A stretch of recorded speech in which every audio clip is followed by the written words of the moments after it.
Guys, if you're someone like me who has a very sensitive sleep cycle, then I've often found out that the display, or let's say that the light coming out of the display of your split AC can affect your sleep patterns. So if you have a Samsung AC, what you can do is you can press this options button over here, and here you have to make sure that this display option is flashing. If it is not flashing, you can use these arrow keys and bring it to the particular display flashing icon, and then we just have to press the set option, and then we can say that the display is no more.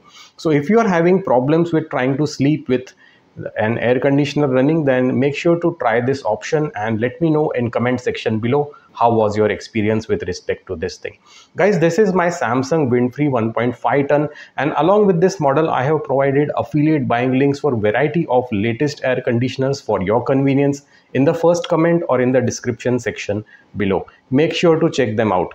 And yes, if you're interested in learning various tips and tricks, something like this one, then make sure to check out the video cards for various kinds of ultimate remote guides which are popping up on your screen right now.